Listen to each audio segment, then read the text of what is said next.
Welcome, dear viewers, to a new episode of Dialogue Horizon. In this episode, we'll continue our discussion on the present turmoil in the country, the political turmoil and the absence of a government for more than 10 months, and the too many initiatives which appeared in the arena. So we'll try to cover as much as we can on these initiatives, and we also discuss the probabilities of a consensus about any or two of these initiatives. So that's why I think we are very happy to host and to, in this episode, our friend, Professor Manzoul Abdullah Manzoul. Manzoul Abdullah Manzoul is, apart from being a member in the University of Khartoum, when he was the head of the Peace Institute, and also is still in the University of Khartoum as a professor, and he's very active in the different political institutions in the globe, research institutions and other things. So he's very well informed. So thank you for being with us, Professor Manzoul Abdullah Manzoul, in this important episode. Thank you, Omar. Thank you very much. Professor, although you are away from the country for quite some time, short time, you were outside in Europe, somewhere in Europe, but still, maybe I'm sure that you are following the confusion created by the initiatives of from different directions, and now people nobody knows exactly what will happen. So let us start by talking about the recent initiative of Sheikh Al-Tayyib Al-Jid, which is, they call it the initiative of the people of Sudan Call. And in this initiative, there are some controversial issues. They are okay. They are talking about transitional period, 18 months transition period, non-partisan government, and also many controversial issues like going back to the Constitution of 2005, especially to try to match it with the Juba Agreement, or with the, anyhow, as you know, this Constitution cannot be adopted fully because it is a presidential Constitution. Also, it has some contradictions with what the findings of the Juba Agreement. So I want to give us your evaluation on this initiative of Sheikh Tayyib Al-Jid, which received some acceptance to some people, and majority also, the majority, I think they did not accept it, especially those who incited or who led the revolution of December 2018. So can you tell us about the initiative itself and its prospects, and can it be a start for a consensus of agreements to try to have some agreement between the 64 initiatives? Well, to start with, I am one of those who look positively to these different initiatives. This means that the different Sudanese political actors realize or recognize that the situation is becoming quite tense, quite serious, and requires something. And as we speak, in addition to the initiative of the Sudan Call or Sheikh Tayyib Al-Jid, we have three other equally important ones. The Sudanese Bar Association. Yeah. They had something that went for 3 days, from the 8th to the 10th of August. The Sudanese University Vice Chancellors, they have something that's going on. And 4, the latest one is the one that is led by FFC2, or the National Consensus Group, Minnawi and others. So these are the 4 current initiatives that we see trying to do something for the situation. Now, I say that I look at this as a positive development because there is now a possibility or a chance that some sort of an agreement is possible. For the individual initiatives, I think we can say that this initiative is successful or not by its ability to bring on board people who have differences among themselves. If an initiative is unable to bring others around the table, then we cannot say that this initiative is successful. This is one. Two, among these different initiatives, there are a lot of common things. And of course, there are also areas of disagreement, which again means that there is a possibility that something could be done out of all these initiatives.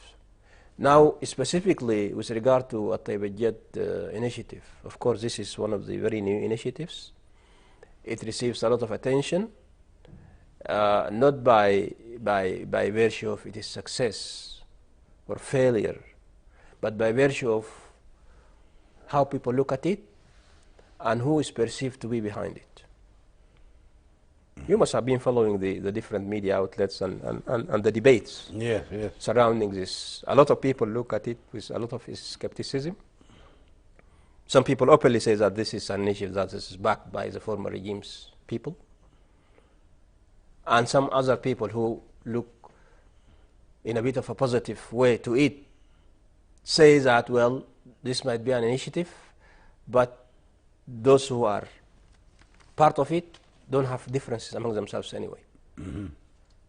They are having the same kind of thinking. Mm-hmm. So you cannot be having an initiative and at the same time be talking to yourself. Mm-hmm. But again, I look at the initiative of Tayyibat as part of other initiatives that are there and that are trying to do something about the situation. And again, I say that I look at this development as a positive development because there is a commotion that has been created and there is a possibility that something can be made out of all these different initiatives. The four key initiatives, I mean, At-Tayyibat initiative, the Sudanese Bar Association's activity, the University Vice Chancellors, and then finally, or lastly, the one that is led by Minawi, which is still underway, and I'm not sure whether they already produced something or not. No, not yet. But okay, Professor, yes, having said that the initiative of Tayyibat, which is the people of Sudan, they call it, and which culminated in a round table conference, very short round table conference for maybe 1 or 2 days, and it came out with these recommendations, which some people they think that the initiative lacks the credibility and cannot be accepted because first they believe, some people they believe that it's coming from a Sufi sect, not political sect, Sufi sect, which usually as we used to have in the Islamic factions, especially the Sufis, are always far away, far from the politics. They try, all of them, the leaders, the previous leaders, they try to distance themselves from the political arena, not politicians, so that they will not affect their followers. So followers, you never know who followers. They just want something very pure. They call it impure, and when he is tainted with politics, he is no longer pure. That's why. So some people they say it is coming from the Sufi sect. The others you say that you already said it, that it is coming from the Assad regime leaders. And they appeared in the round table conference, the Assad regime leaders, they resurfaced and what some people they say what made it important or give it some light is the early acceptance of the military component, especially General Burhan, when he immediately at the onset of the presentation of the initiative, he endorsed it or he accepted it. That is people, they say that is why it had this light. Yeah. But most of them, they feel that they don't share you the same idea. They think it will not go further Yeah, than this. well, I would also definitely agree with those who look at this Taybajit initiative in itself as something that's going to bring any breakthrough. No, it will not by itself. Yes. It can only be having any impact if it's taken within the other initiatives. This is number one. Number two, I absolutely agree with you that there has been a lot of controversy around this initiative because the head of the Sovereignty Council went publicly saying that he supports this. This is one. And two, the recommendations that came out of the very short Round table. so-called roundtable also has a lot of controversy. You know, there is a long list of recommendations. Some of them talk about going back to the 2005 interim constitution, which goes in contradiction with what the FFC one is calling for, a parliamentary system during the transition. Yes. Two, the long list of recommendations was absolutely silent about accountability. Accountability Yep, of of the crimes that happened and the yes. killing of peaceful protesters. They were silent about this. They never said anything about this. And this make a lot of people quite nervous about the ultimate, goal of this initiative. And thirdly, also, there is no talk about the place of the military within the transition, because this is one of the critical areas that is creating a rift between the military and the civilians. Where would be the place of the military within the transition? You know, that is three critically important aspects that make a lot of people nervous about this initiative. Especially the initiative, this round table, outcome of the round table, they mentioned something about high military council to replace maybe the sovereignty council, but it has some powers. There is a lot of ambiguities in the recommendations. If you read them, Yeah. there are a lot of things that are not clear. There are a lot of things that are absent, and so there is a problem. And let us not forget the point that the deputy of the Sovereignty Council, in a statement, said that we would like to know who is behind this. Yeah, it's something. Precisely. So this gives you the nature of the initiative. But again, if there is any chance for this initiative to go forward or to bring something positive, it will have to be dovetailed with other initiatives so that people can see where are the points of agreements and where are the points of disagreements, and to work on the points of disagreement. But unfortunately, it seems that the points of disagreements are quite serious, so much so that it will not be likely that something could be done on that. The points of difference are big. Yeah, they are few, but they're quite serious. One of them, what you mentioned, is the accountability. That is right. It should not be silent about the accountability. Yes, you could have said about anything about, because somebody must be held accountable yeah, for the mistakes of the old regime. But so that's why now there is a split. There is a big difference. A split in the acceptance by the high military command, the General Burhan, and by Hamiti. That both are not in full agreement. When General Hamiti openly, not openly in an interview in the airport when we came, the first question he said, we want to know who is behind this. This is very weird when yeah, that is true. And then on one point that is quite serious to me, I'm not sure whether this is true or not, but I heard one of the FFC spokespersons saying on TV in one of the Gulf stations that invitations to attend the round table of Taybajit to the diplomatic corps in the country went from the foreign ministry. And if this is true, then this is a very serious situation. This is an initiative. What relationship does the foreign ministry has to it, so that it invites, you know? There have to be equal distance between. Absolutely. Between all. Absolutely.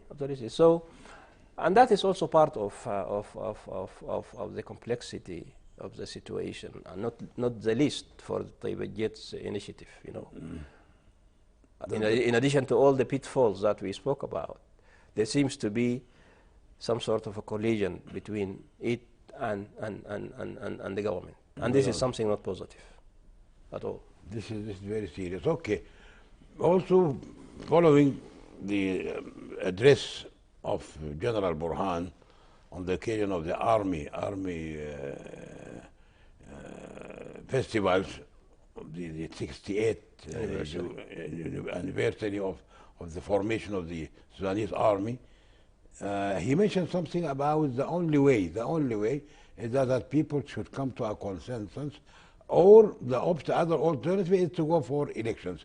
But some people, they say consensus, everybody knows what is happening right now in the real turmoil, and the widening distance and widening gap between the different factions. It's extremely difficult or almost impossible to reach a consensus. There should be, as you suggested, somebody should come, take all these initiatives, try to get to the minimum until he gets something out of it. But a consensus, and even in democracy, there's if no you are consensus. there's no consensus. No. Again, you know, I just want to reiterate a point I made. We have two possibilities.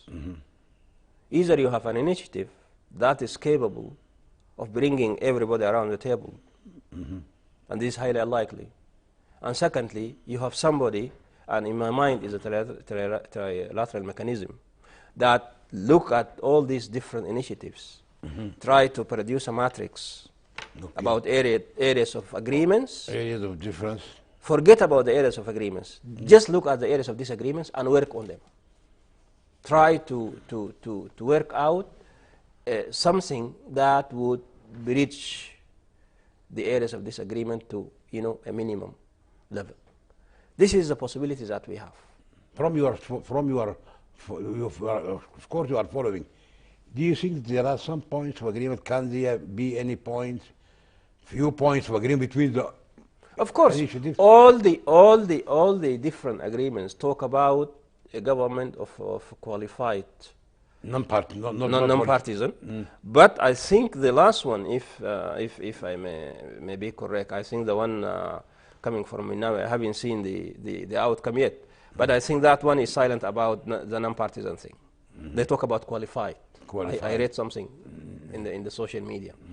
So a qualified government led by civilians, this is something agreed on. The length of the transitional period, now I think there is a consensus around 2 years. Or 18 months. Yeah, between 18 to 24 months, which is also okay.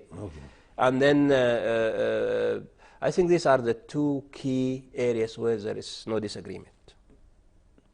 Maybe perhaps there are other also details. Course they all agree on the civilian rule and transformation to democracy.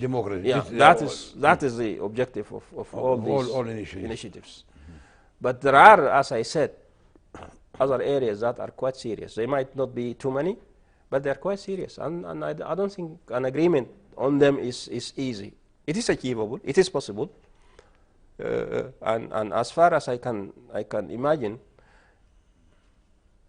as we speak, the only credible body that could do something out of all these initiatives is a trilateral mechanism. Trilateral mechanism. Yes, UNITAMS, AU, IGAD. From your phone, do you think the trilateral mechanism, don't you feel a feeling that they are in between them? They have issues. There is no question about that. They do have issues. Yes. But they are committed to working together.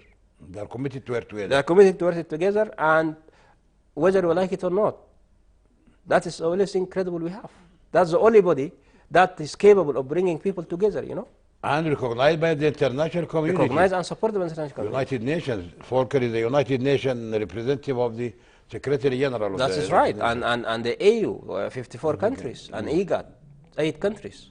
So this is the only, you feel that this is the only body which, to those people who are calling for the expulsion of Volker or... No. This is just ridiculous, because even this Taibajit's initiative, just 2 days before, they received Volker in the Friendship Hall, Yeah. you know. So this is just... It was something not good. Exactly, precisely. You cannot talk about expelling Mr. Peretz. This is, to me, this is not Ridiculous. serious, you know. Yeah, it doesn't make any sense. Because this is the United Nations. As if you are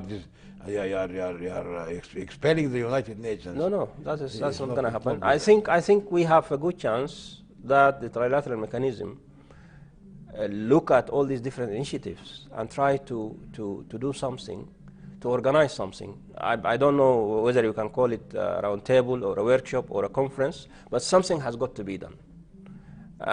Because to me, again, this is an opportunity that should be seized. You have a number of initiatives around, at least 4 credible ones. Look at them, see what is there, and try to get out from that with something. Okay, that is quite this is logical, that if somebody has to go for the minimum, 30 million.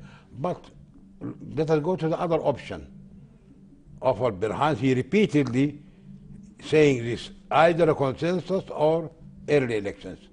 So do you think early elections will solve the problem? I don't. And is it easy to hold early elections, which should be preceded by a census and commission, election commission? Look, Omar, you know, with all due respect, I don't trust what Burhan says. He has been saying this for the past 2 years. Yes. You know? Yeah. Now he is in power for 10 months. If he is serious about elections, he should have announced it the day he did the coup. He has all the powers. Forget about these quarreling political parties. If you are genuine about what you say, put it on the table, elections after 15 months, full stop. Make the commission start. Exactly. But what he is saying is just a political rhetoric. This is just buying time. And it is not an easy job to run transparent and fair and elections. Cost, you know, I have an idea about the cost of the last election. I think about $200 million cost the cost of census and elections. The previous, although it was right in the Assad regime, the authoritarian regime. I tell you what, if he is genuine about elections, if he announced that elections are going to take place after 18 months, work for it, I'm quite sure he will be able to get financial support for that. Because there are certain circles in the international community who would support this idea. Let us not forget the fact that a lot of people are getting sick and tired of what's happening, you know? Yeah. And some people are now thinking genuinely that legitimacy can only be achieved through elections. And for this reason, elections is actually one of the possible way out. If the partisan wrangling continues, we might as well reach a point where everybody would be convinced that we have to go to elections. Whether we are ready for them or not, that is a different question. But the question of legitimacy can only be settled through elections. Through elections. But what about the period before the elections? There should be some transition, some stable transitional period, some government at Well, least. of course, one of the key functions or objectives of the transitional government is to prepare the ground for fair and transparent elections. We have all been saying this since day one. And on what But constitution? the problem is there is no government And no constitution. and no constitution. The only document that was there, Amended. you know, it was not there It's anymore. no longer a constitutional document. It's not there. Although some of its provisions are still holding with regard to the EU peace agreement, but others were you know, they were suspended by the military. Yeah. So you have a very bizarre situation of no government that should be working on preparing the ground for elections, and you have a head of the Sovereign Council threatening to hold early elections while he's not doing anything that would take us even to the early elections. Even yes, early election needs some Of course. prerequisites. Of course. What are you doing on that front?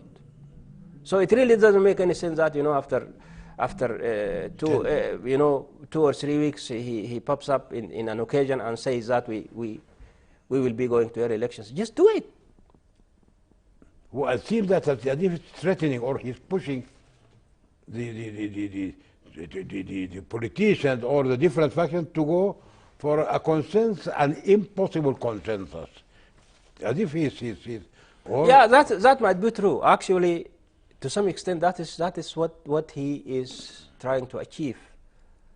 But because he was saying this so many times, so much so that people are now it lost exactly. We don't trust what he says, because this has been repeated so many times.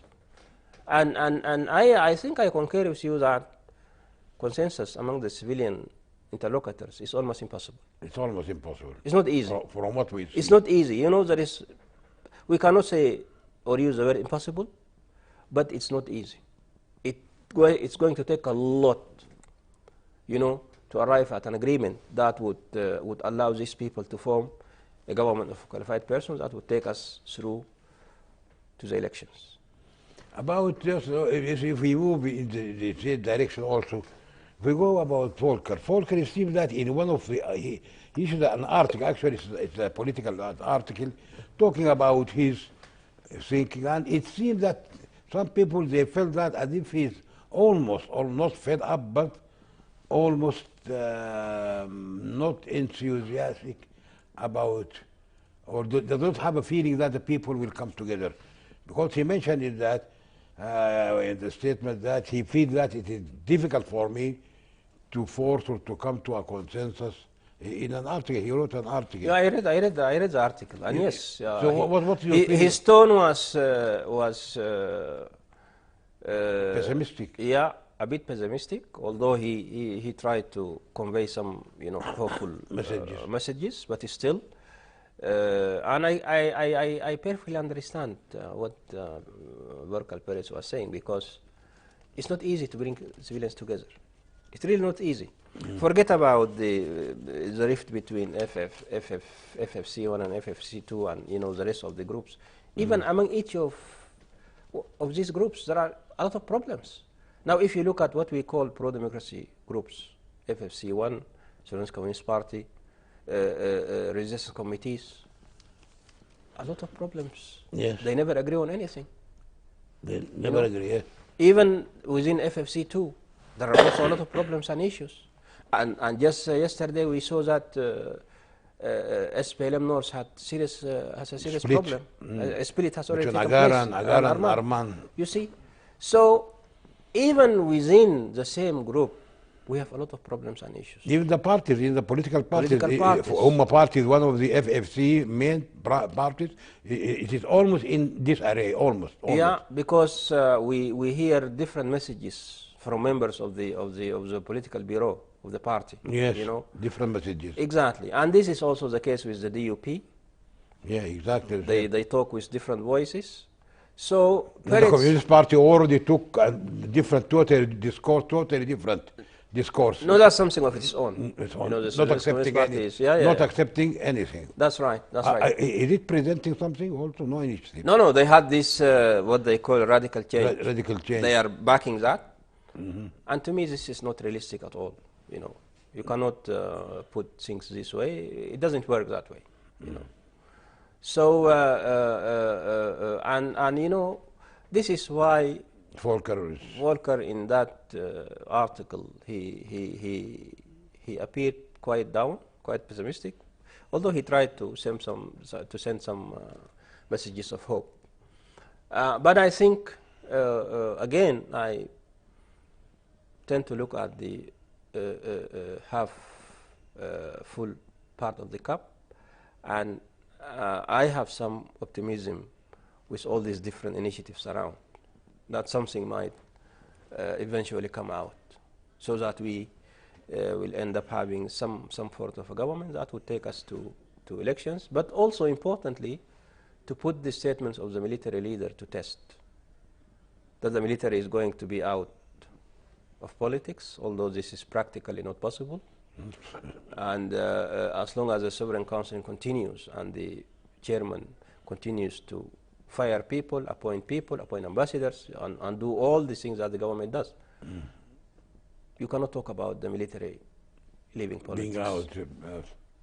Doesn't make sense. It cannot be. Actually, this is one of the areas which is causing a lot of terror. The military, although they announced that they want to be away, but they said they want to be away from the negotiations. But people, not for anything else. Yes, people did not discover. He said we will be away from the negotiations Right. until we come to a consensus. But did not say I will not be away for completely going back to barracks without any response. No, not. You know, in a way, that is it makes sense, because at the end of the day, they cannot be a victim in any case. There has to be somebody, some power. So yeah, exactly. There has got to be some power that do the things that the government should do, and as we speak, it's Burhan, you know. So we have to live with this until something happens. Always the army. The army is the power which empowers the civilians to rule. True. Actually, the army they have the power. This is in any country. Army. This is the role of the army actually.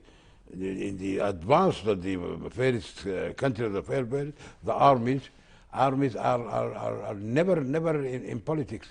And by the way, maybe you know that most of the governments of the European or the American, most of them, the Minister of Defense is civilian. Yeah, that's true.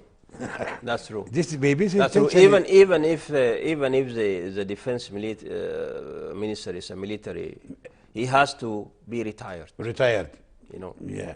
And after retirement, he has to spend some time before he can assume any political role, like Minister of Defense or so. I think it happened with the current serving U.S. Defense Minister.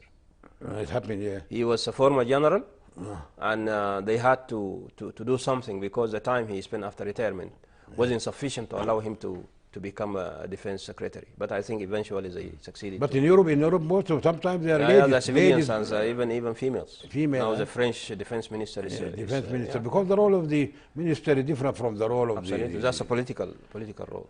Political role. So I fail to see why even the Minister of Interior. Not necessarily. You know. Police. Yeah, that's right. Because you know, the people who are even if we can go further, if we go even the Minister of Health. If you remember, one of the most successful and good ministers of health was not a doctor. Yeah, true. And one of the worst ministers, without mentioning names, was the Minister of Health. Yeah. The same person he shined when he was a doctor, professor actually. He took the Ministry of Foreign Affairs. He was very good in foreign affairs. Yeah. But Minister of Health, I think, and doctors, they will not succeed. About that. They will not succeed. Yeah. No, that's right. That's right. So that's why. Okay. This is just. Now you read what Volker said, and you had the feeling that he's almost not fed up, but a little bit disappointed, let us say. But he did not give up, and he said he did not mention that he will give up. No. I think the current proliferating initiatives gives the trilateral mechanism the chance to take the cue and try to go ahead with these different things. This is an opportunity, as far as I can say, for them to do something, because after the statement or the decision by Burhan that the military walks out of the dialogue, the trilateral mechanism suspended its work, and saying that they are trying to review the situation and take the appropriate step. And I think it's time now that they get back to try to do something with these different initiatives, and I think that is the best possible way. You cannot take each and every one of these individual initiatives by itself because it is not accepted by others. Yes. But when you bring them together, there is a possibility that you can do something positive out of that. And I think that is what the trilateral mechanism will try to do in the coming few days. They will try to do. I think so. But what about if maybe if the army if they get fed up, and as now it is spilling over, by all means they are going next week to form a government. Anyhow, a government. No, I don't think. This will aggravate the situation. No, I don't think forming a government without agreement is going to take us anywhere. Yes. And I think the head of the Southern Council has a very clear understanding about this. That's why he said, either you arrive at something and we form a government, or we go for elections. So they understand this. And that's why I don't think the Sovereign Council leader or leaders would be in a position to form a government. That is not going to take place. Because it will complicate the situation. But who is going to conduct the early elections without a government? That is an excellent question. I don't know. I have no idea. This is a big problem. I have no idea. If he decides to go for election, because the option is not compatible. The two options, either consensus or general election. No, it's not compatible. They cannot be in the same There is level. one way out. Although it has a lot of implications, and most of these implications are quite negative, that the head of the Southern Council forget about all these civilian groupings and whatnot, appoint a prime minister, and the prime minister, whoever he is going to appoint his ministers. The ministers. You know, an independent personality. Without the influence of any without faction consulting with anybody. Just get somebody, make him prime minister, ask him to form his government, prepare for elections. Will Hamdouk be acceptable? No. No. Not a chance. Because he is one of the names. Because there is no chance. And I think I agree with you. But the names of the 10 who are coming in the media, maybe some people. Well, I don't think this is true by all means. This is ridiculous because some of these people are political party members. Yeah. Political party members. Of course, you cannot appoint a prime minister from the Umma party or the Sudan Congress party. Yes. And leave others out. So this is just ridiculous. They have to go for elections. Anything that is less than a truly independent, non-partisan cabinet would be waste of time. So you are saying, as if you are saying that now General Burhan is repeating and will definitely now he must at one time reach the end. Consensus, no consensus. Go for election, no before way, election. without government. Then you are saying that he will form, or you are suggesting that he forms any government. Exactly. He takes the decision. He takes the and decision. the responsibility of what will happen, and he appoints. Hopefully, he will be successful in appointing a person who is acceptable. Well, if he continues to say that it is my responsibility to make sure that things in the country go peacefully, he has to take decisions, and I must say, tough decisions. You know, and this is one of them. There's a tough decision, yes, and he has in the arena. He has many can be prime ministers without any affiliation to any of all. As you said, all of these, the 10 nominees, most of them they have either political affiliation in parties, or they openly and clearly they assume top level posts in the OCD regime. Of course, that is true. Whether in Darfur or whether in any part of the country, that is true. One of the nominees is so this cannot be acceptable. Actually, no, nobody would accept it, and I think if they go ahead with this kind of list that we are seeing, this is just creating additional problems than those we already have. Problem, yes. Yeah, absolutely, because people do not accept this, and again, you have a very fierce competition between the different political parties and groups. Yes. They would just look at this as a piece of cake. Each one of them would like to have a piece of that. And, Yes. and I don't, this is not a way to go forward at all. No, it's actually, you think it is something No, very no, I know. I very think difficult. Consensus, almost impossible. The option, election must be preceded by government. So Yeah. it is coming like a very circle, very vicious, No, very, that is very true. difficult. That's true. It needs some very sharp decision. True. Surgical. True. I love. True. Okay, that leads me direct to Professor Manzoor Abdullah Manzoor. Leads me direct to people started, some of the scholars, they started to entertain the idea of the system. The answer to the system which ruled the country since independence, the parliamentary system of England, of Britain, did not work well, and it failed so many times by military coup and by the very short democratic governance. Only out of the 65 or 66 years after independence, only 12 years are democratic party by parliament system, prime minister system.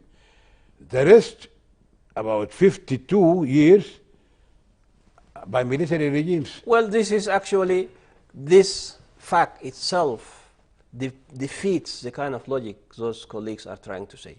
You know, I really don't take what they say seriously, because they are simply condoning dictatorship, and they are simply supporting military rules or totalitarian systems. We cannot be in the 21st century and talk about one-party system.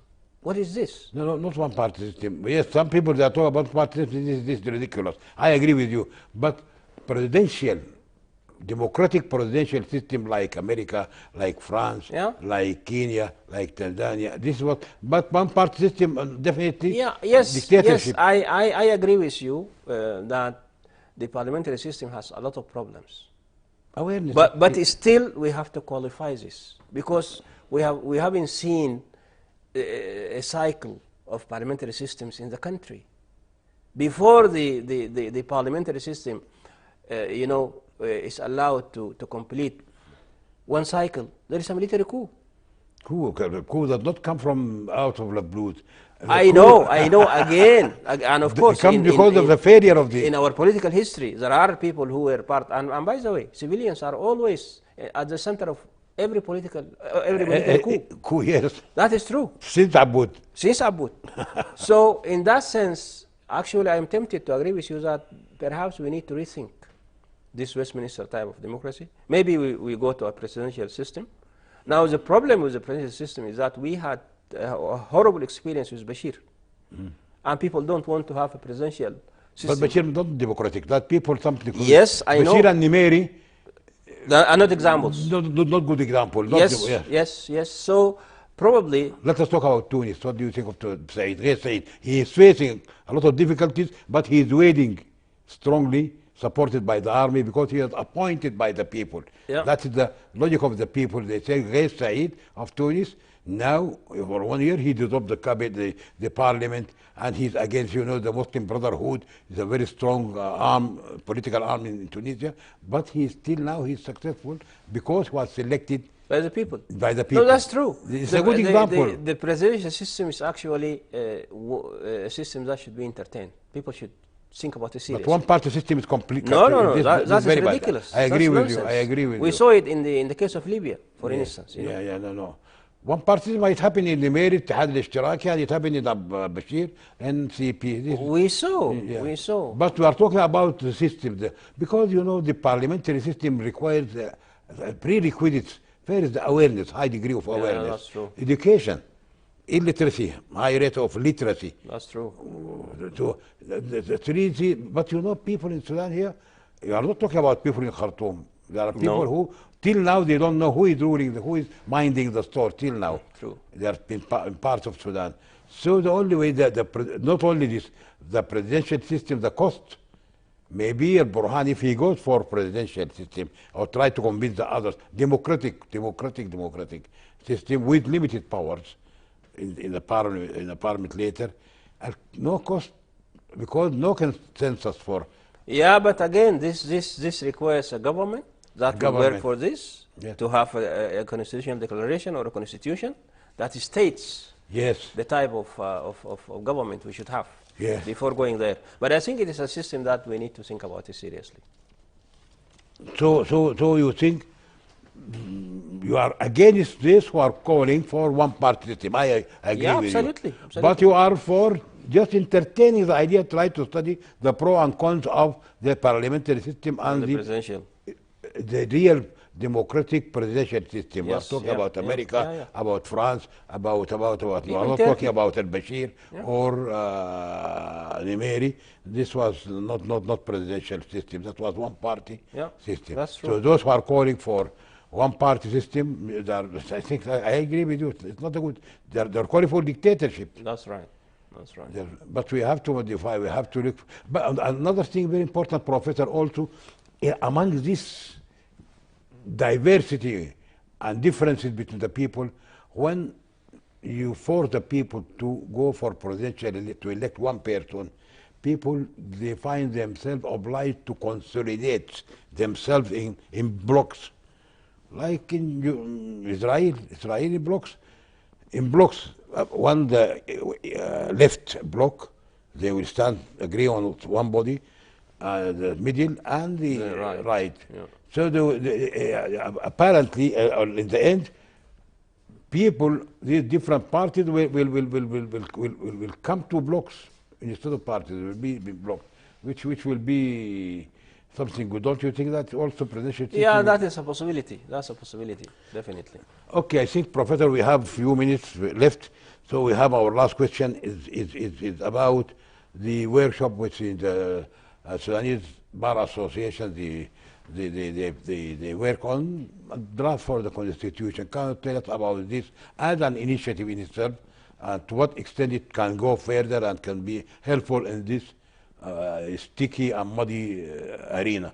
Well, I think one of the good things about the Sudanese Bar Association's workshop was that it succeeded to bring different political actors who have differing opinions. And this is what makes it a bit different from the Sheikh At-Taibajid's initiative. Because I attended the last day of the Sudanese Bar Association's workshop, and it brought different, even the Popular Congress Party was part of that. Popular Congress Party. Yes. Yeah.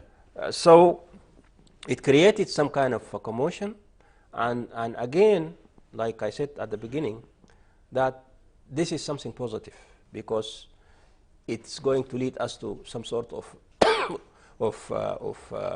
discussions that will help in dissipating the tensions. Yes. I think the ultimate goal of their workshop was to come out with some sort of a document or a declaration. So far, we haven't seen anything, but I look at it positively, and it is creating some sort of serious discussion about the political tension in the country. So you believe that it can make a breakthrough? And what about the RCs, the resistance committees in this area? Now they are controlling the streets. What can appease the RCs, the resistance committees? We have to accept the fact that they are causing a lot of turmoil in the streets. Yeah, but it's still, as long as they will continue with the 3 no's, they're not going to be relevant in none of these initiatives. They have to. So do you think that with the bar, this Sudanese Bar Association initiative, which we attended the last session, do you think they will find, some of them will accept it, some of them? I doubt very much. They started to split. No, I doubt very much because the resistance committees so far have rejected all these kind of initiatives. Even And, this one. yeah, and I have said in here many times that I don't subscribe to a position that says no all the time, because this is something that cannot be sustained. It's absurd. Exactly. And now we are talking about different initiatives. If the trilateral mechanism is successful in bringing these different initiatives together, they might come out with something, and they might succeed at the end of the day in having some sort of a government. Yes, they might. Now, those who are adopting the three no's might continue to say no, no, no, but I am afraid at a certain point they would be irrelevant. Okay. There is a possibility. Okay, thank you, Professor Mandur Abdullah Mandur, for being with us in the 1 hour. You answered very hot questions, and we are very happy. Thank you, dear viewers, for being with us in the last hour or so with our friend Professor Mandur Abdullah Mandur. Hope to see you next week in a different episode of Dialogue Horizon. And bye.